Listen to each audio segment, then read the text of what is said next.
No Evangelho de Mateus, capítulo 27, Evangelho escrito por um dos discípulos de Jesus Cristo, um judeu, funcionário do Império Romano, cobrava impostos, não muito bem quisto pela sociedade. Na sua função de coletor de impostos, aceitou prontamente o convite de Jesus para segui-lo. Deixou seu trabalho e começou uma nova função, ser apóstolo de Jesus. Capítulo 27, nós vamos ler do versículo 11 até o versículo 26, Evangelho de Mateus.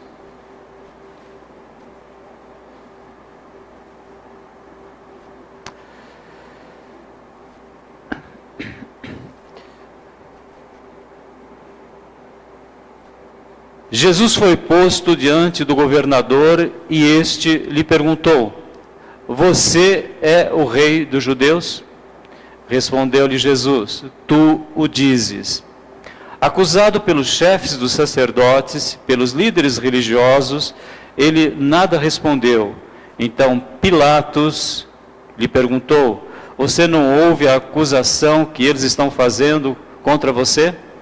Mas Jesus não lhe respondeu nenhuma palavra, de modo que o governador ficou impressionado.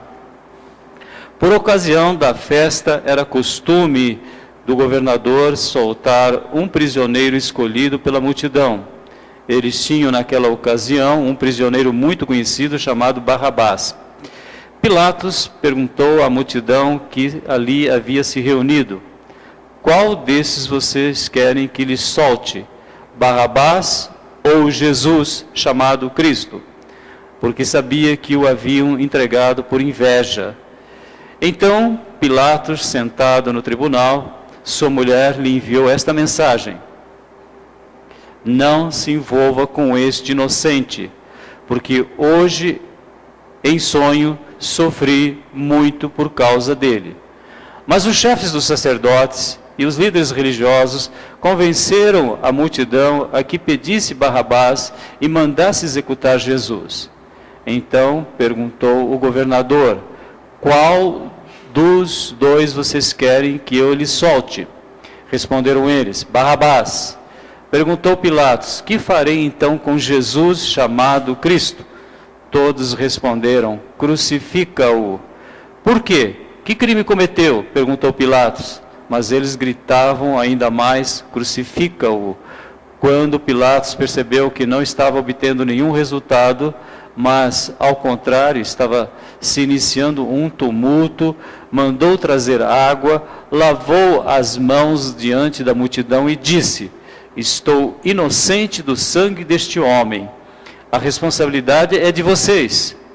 Todo o povo respondeu: que o sangue dele caia sobre nós e sobre nossos filhos. Então Pilatos soltou-lhes Barrabás, mandou açoitar Jesus e o entregou para ser crucificado.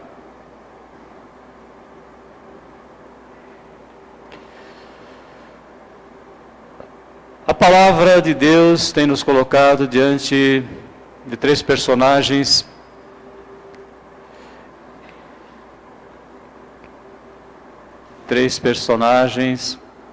que expressam sentimentos importantes na nossa vida.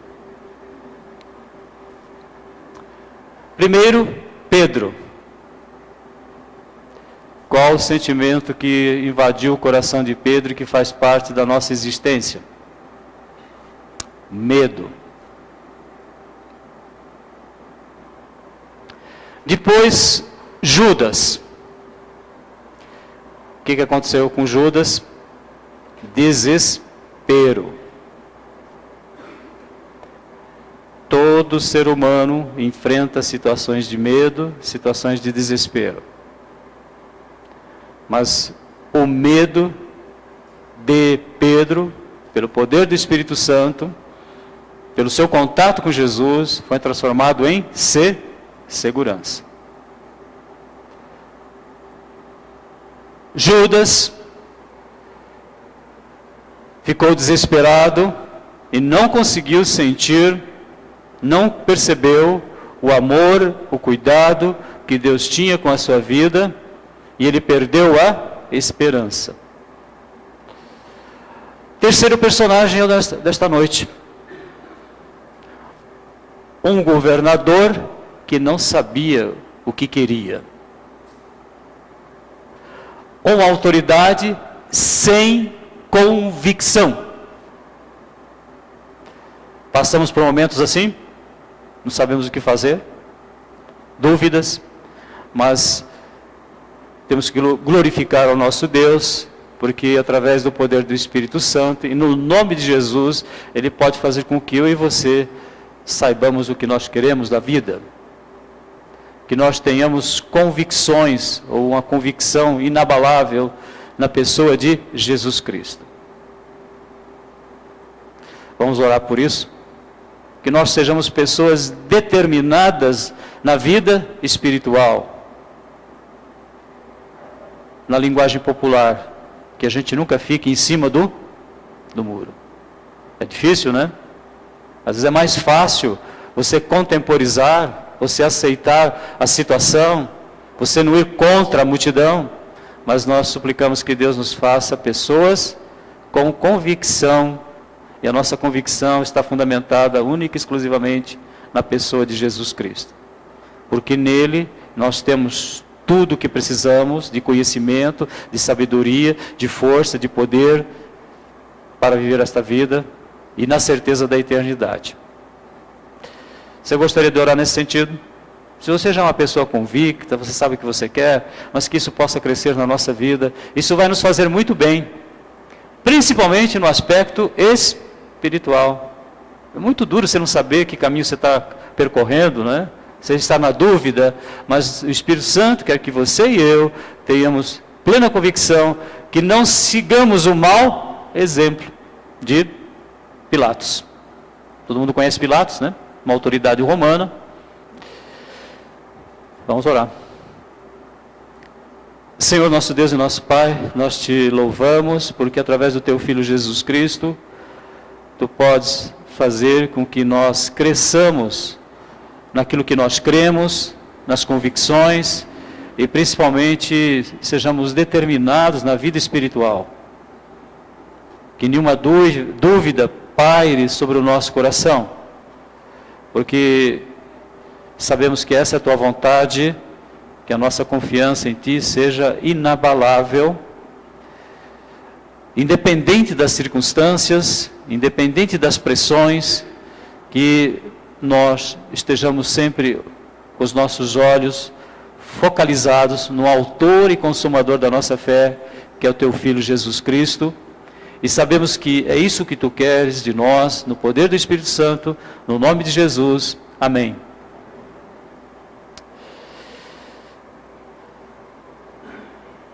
No texto mesmo, nós encontramos algumas informações importantes a respeito de Pilatos. Todo mundo sabe, né? Um funcionário do imperador romano, um governador, a autoridade, depois do imperador, era a maior autoridade no local. Mas algumas informações importantes ele tinha para poder decidir. Porque para você poder tomar decisões, você precisa de informações, precisa de conhecimento, precisa de revelações. E ele já as tinha, nós percebemos no texto. A primeira delas, quando ele questiona se Jesus era o rei. Vocês acham que ele não sabia que Jesus era o rei? Com certeza ele sabia. Então ele sabia que Jesus era o rei. Então como é importante eu saber que existe um rei na minha vida? Porque a palavra de Deus nos ensina que existem duas posições. Ou você está no império, ou você faz parte do reino. O império é algo que afronta, é algo que avassala, é algo que constrange. É o império das trevas.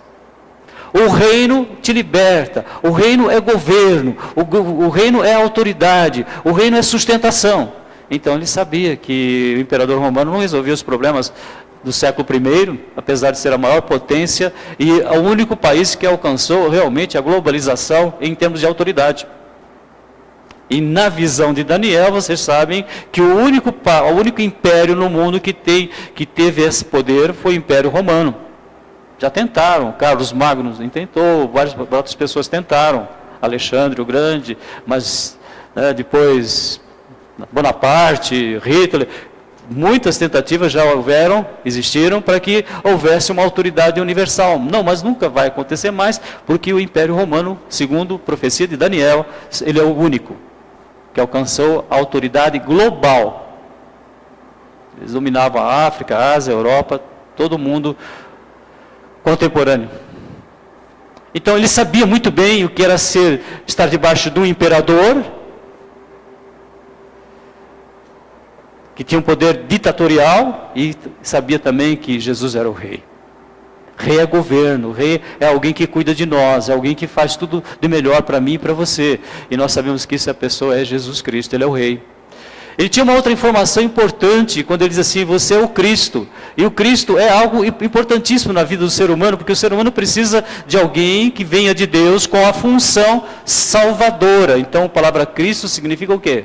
Ungido. Aquele que recebeu uma função, que recebeu um ministério, e o ministério mais importante que já passou pela terra, que é o ministério de Jesus, e que continua se perpetuando nos nossos dias, através de cada um de nós. Cada um de vocês faz parte desse ministério, e então vocês estão fazendo uma função cristocêntrica. Quando nós falamos de Jesus para as pessoas, quando nós oramos pelo projeto radical, que vai ter um enfoque maior na Europa, né? Quando você poderia imaginar que nós temos que mandar missionários para a Europa, e nós vamos ter que mandar muitos missionários.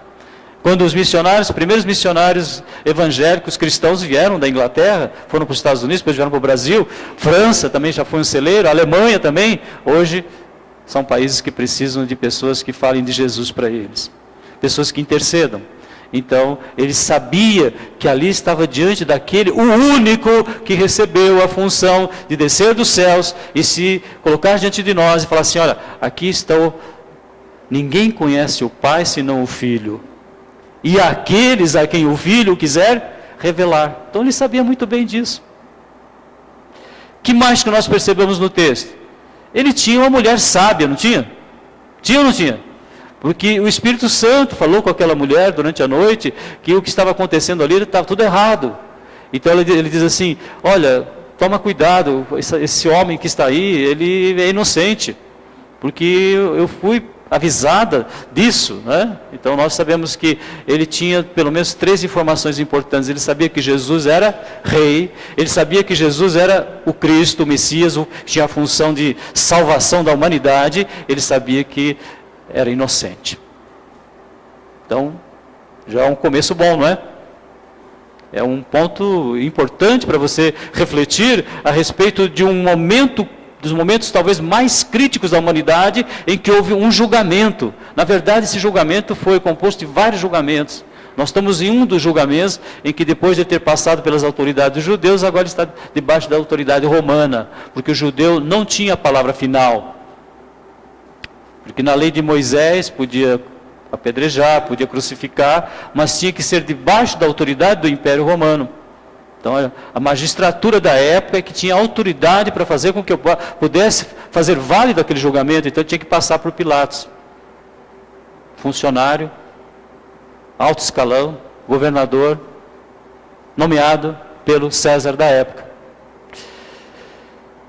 O que nós podemos ainda concluir nesse texto? Que ele ficou impressionado com o silêncio de Jesus. Interessante, né? Esses dias nós vimos que é bom ter esperança e aguardar em silêncio a salvação do Senhor, não é? Às vezes nós queremos brigar, queremos discutir, queremos resolver as coisas da nossa maneira, e o Senhor fala, fica tranquilo, espera aí que as coisas vão se resolver, né?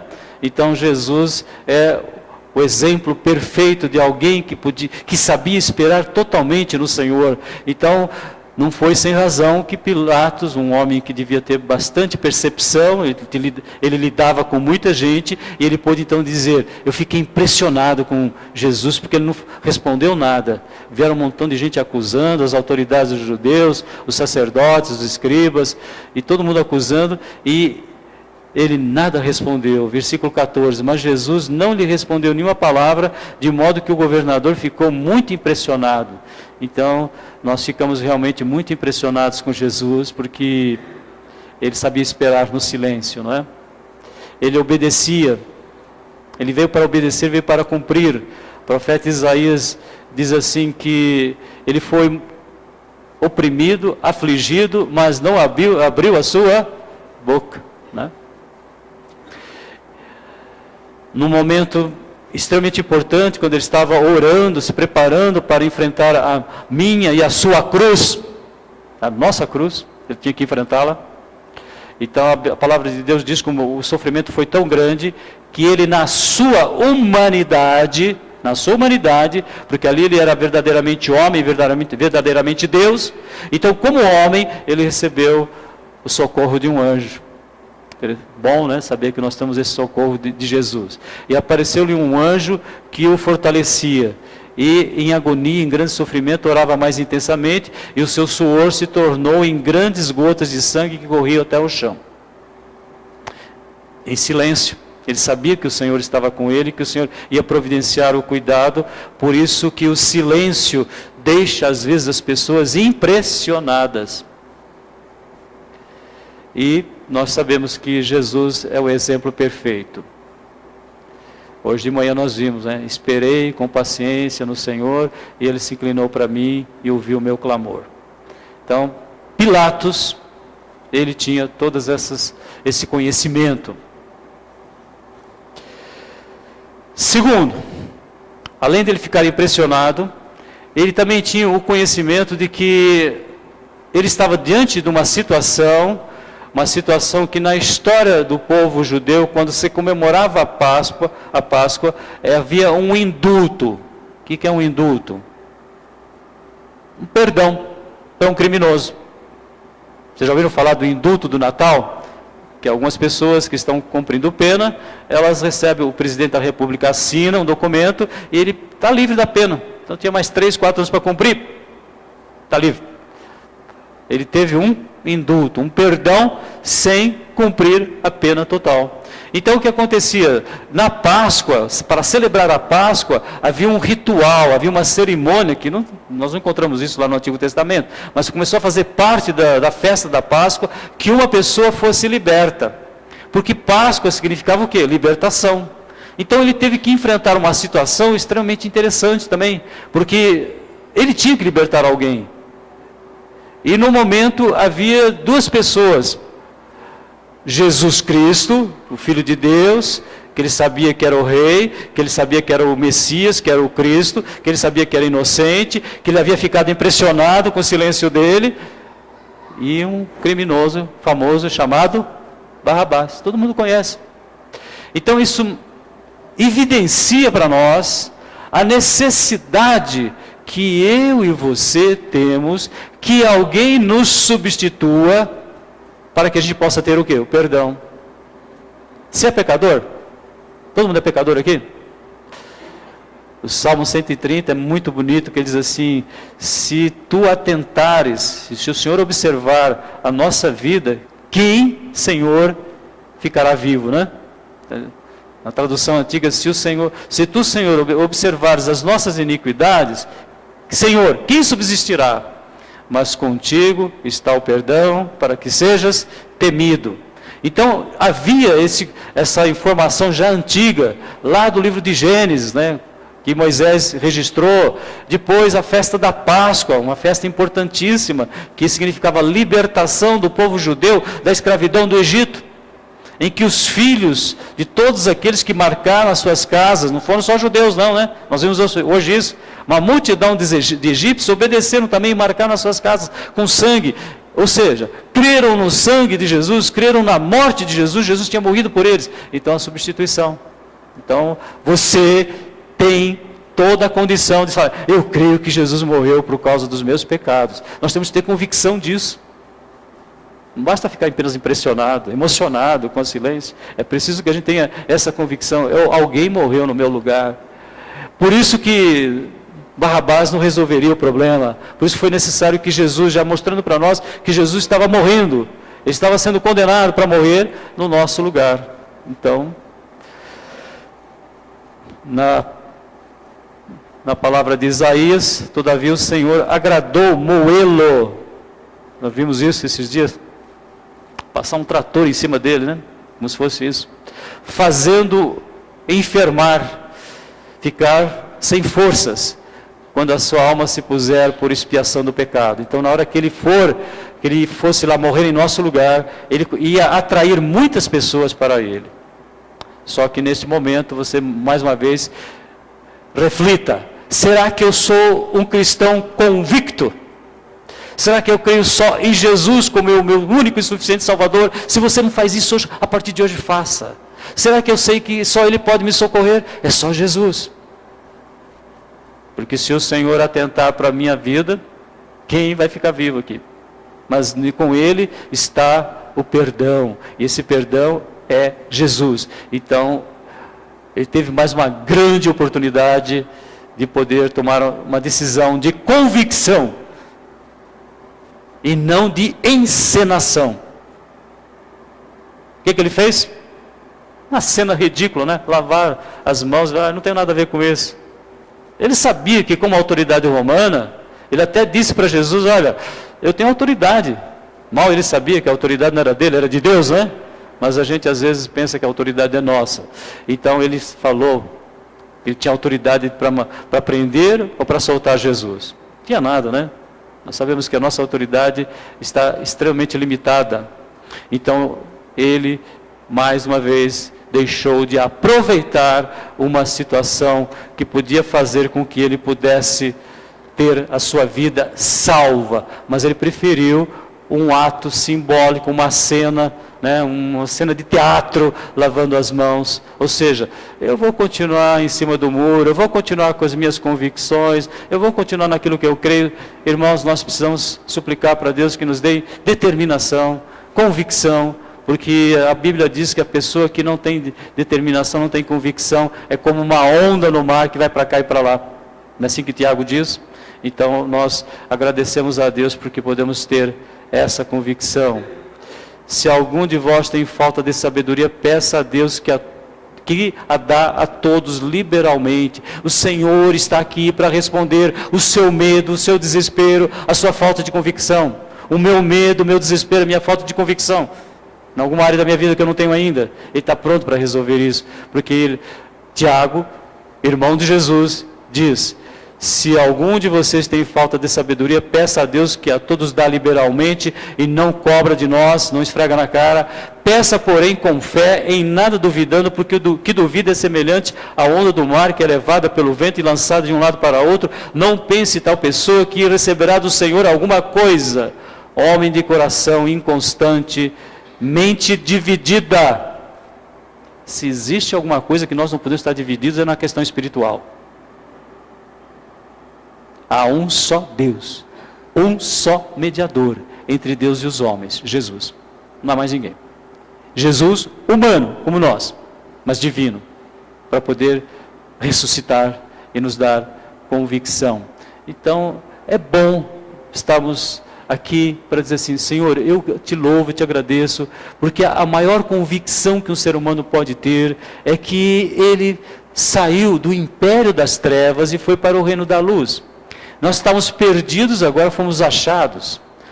Nós não tínhamos certeza o que iria acontecer conosco se partíssemos daqui agora, se um de nós morresse agora. Para onde é que eu vou? Nós agora sabemos, porque aquele que ouve a minha palavra, crê naquele que me enviou, tem a vida eterna, não entrará em condenação, passou da morte para a vida. Não existe maior bênção, maior proposta, maior convicção do que eu e você temos certeza que Jesus morreu por causa dos meus pecados e que ninguém tira essa salvação de nós. Foi uma das grandes questões do primeiro século que o evangelista João escreveu na sua primeira carta. Essas coisas eu vos escrevo para vocês, para que vocês possam ter certeza da vida eterna. Porque muitos religiosos dizem: não dá para você ter certeza disso, não.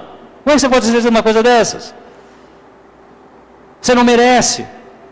Você não é digno. Realmente, eu não mereço, eu não sou digno. Mas Deus me deu um presente, eu quero. Presente de Deus. Pela graça sois salvos mediante a fé. Não vem de vós, é dom de Deus. Não vem das obras, para que ninguém se envaideça. Irmãos, nós estamos cansados de saber disso. Estamos ou não estamos? Então nós somos pessoas que temos uma convicção. Essas coisas vos escrevi para que saibais que tendes a vida eterna. Então, o cristão do século 21, ele precisa ser uma pessoa convicta. Não, se você fizer isso, aquilo vai cair da graça. Eu tenho ouvido cada coisa que deixa a gente assustado. Se você não tiver com determinada indumentária, você não sobe. Irmãos, a salvação é gratuita, é de graça. Eu recebi, ninguém me atira. Você já ouviu essa conversa? Se você não tiver do jeito que você tem que estar no dia lá, se o teu cabelo estiver desse jeito, a tua roupa, você não sobe. E tem crente entrando em desespero com isso. Então, vamos deixar de ser o quê? Pilatos. Vamos ser cristãos convictos. Porque é muito fácil, é muita tentação para nós, que vem no nosso encontro, para que a gente não tenha essa certeza. Esta é a confiança que temos nele, que se pedirmos alguma coisa segundo a sua vontade, ele nos ouve. E se sabemos que ele nos ouve, sabemos que alcançamos as coisas que pedimos. Irmãos, nós temos que suplicar a Deus que nos faça pessoas convictas na oração.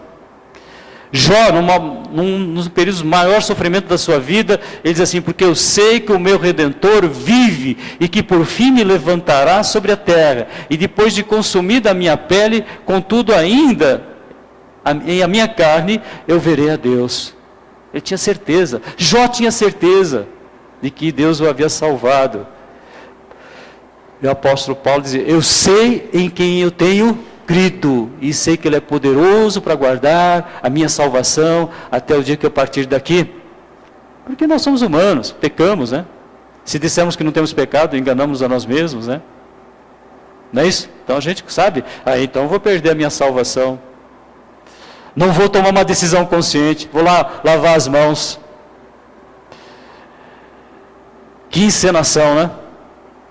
Que teatro. Mas vocês sabem que teatro não resolve a vida de ninguém, né? Você vai no teatro, no outro dia você tem que trabalhar, você tem que correr atrás das coisas.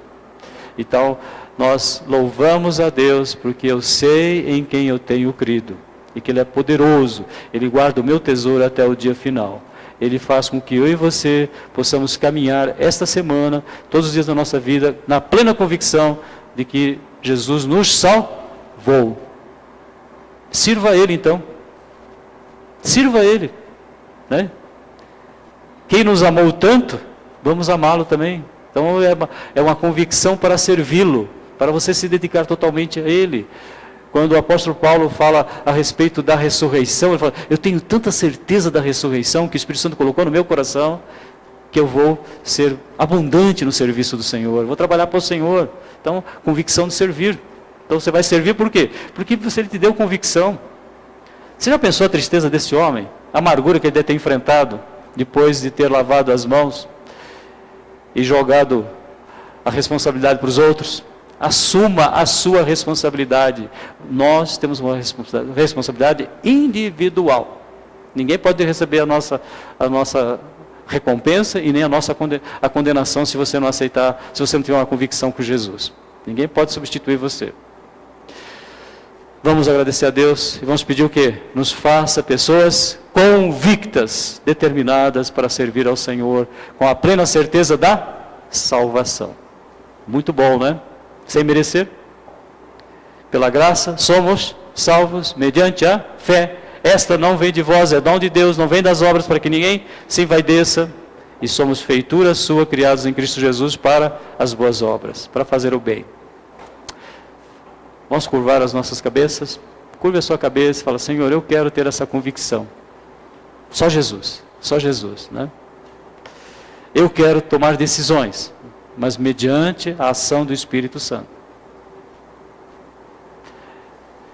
Senhor, nosso Deus e nosso Pai, nós te louvamos porque são muitas as situações da nossa vida que nos causam dúvida, que não conseguimos nos posicionar de acordo com a Tua vontade, mas nós te louvamos porque a Tua palavra nos ensina que é possível pedir a Ti que nos ensines a fazer a Tua vontade. Senhor, ensina-nos a fazer a Tua vontade, que é crer única e exclusivamente no Teu Filho.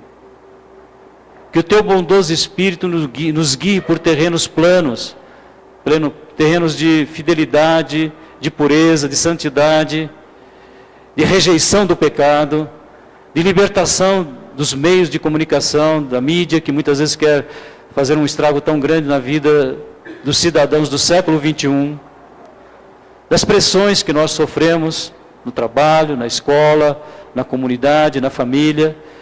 Nos faças pessoas convictas, Senhor. Que como Josué, nós possamos dizer: eu e minha casa servimos ao Senhor. Te agradecemos porque isso é possível, única e exclusivamente pela Tua misericórdia, pelo poder do Teu Santo Espírito, no nome de Jesus. Amém.